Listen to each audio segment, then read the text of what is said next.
So I guess it comes back to the question of what are we doing when we're doing hishtadlus, right? Which you're using the word hishtadlus there, which we spoke about in the first video, and just to bring us all together, that's the idea of effort. And you know, I'm really excited about hishtadlus right now. That's like something I've been thinking a lot about and kind of flowing with the last week or two. I think this is kind of the main question that I get over and over again. There have been a number of you from within this group who have privately messaged me that same question. And I get this from people all the time. And especially in this setting, as we speak about co-creation and manifesting, there is this looming question of how much is me and how much is not me. How much do I have to push? Do I push it all? What is my role in this whole process? And so we spoke about space creating, but I'd like to redefine hishtadlus, right? I think most people translate it as effort, right? So I'd like to change. I'd like to change that definition. And I'm like really excited about it. I basically started writing a whole new book based on this question. I'm like so thrilled. So Edna, thank you for bringing this up. I think in modern society, hishtadlus, the real translation of it is hustle. How much do you hustle? You're gonna go put yourself out there and do the work. I think that's how we look at it.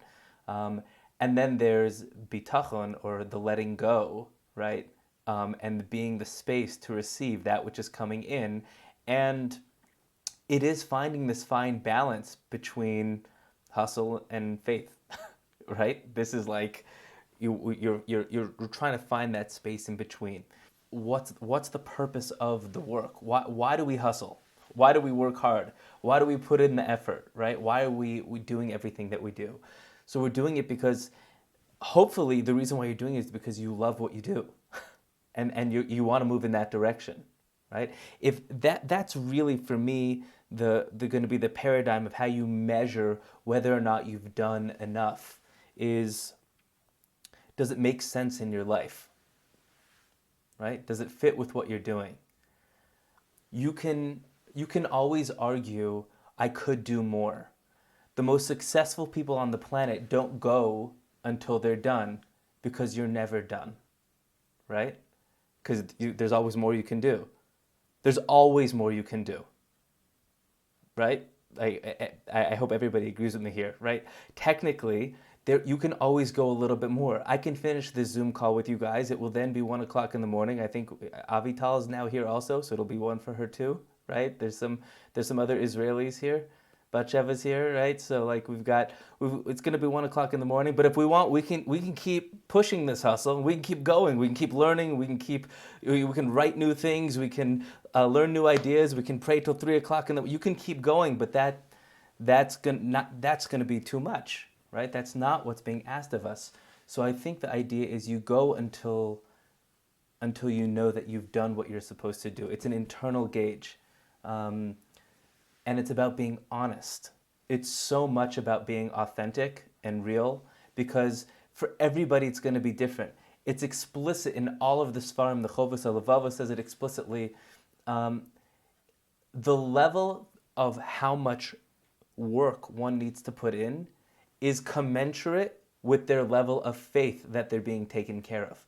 Meaning, if you truly are living in the higher state of consciousness, knowing that it's not just you and you are in co-creation, and by the way, your senior partner in this co-creation is the infinite, period. If you really live with that, you actually won't need to do as much. Like literally, the world bends in your favor in a different way, right? That's this whole idea of the cosmic relationship, because you are working with infinite. So you go until you realize this is beyond this is now not either healthy for me physically, emotionally, spiritually, intellectually. I've pushed myself. I've done my part, right?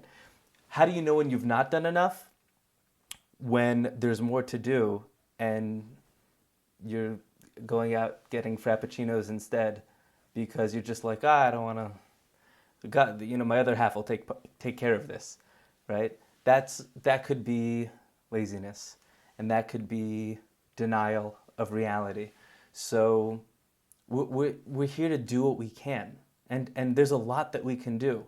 I had a Rebbe in yeshiva who used to always say, in Hebrew there's two words, mesirut nefesh, right? You want to I guess it's translated as self-sacrifice, but it really means to give of yourself. Mesirah means to give over. Nefesh is yourself. So you give of yourself. You want to give of yourself, right?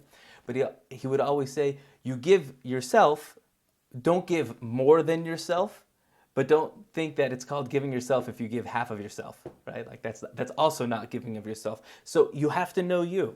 No one's going to be able to say how much Edna needs to give, or how much Ronnie needs to give, or how much Melody needs to give. Every person in their own space, in their own place, they have to work out and be sensitive. If there's more to do and you're beat, in my opinion, you're done.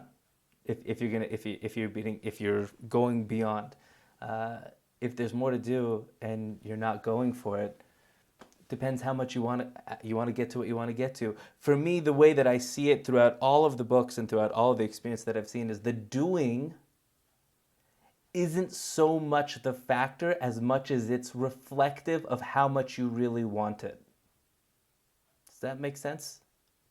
The doing itself isn't the actual reflection of whether or not you are now going to get it or not, but rather it is reflective of how much your desire is to get to that place, which is creating the space for you to receive that which is coming towards you. Right, and just to reiterate, this is really going back to the conversations we've had for the last few weeks.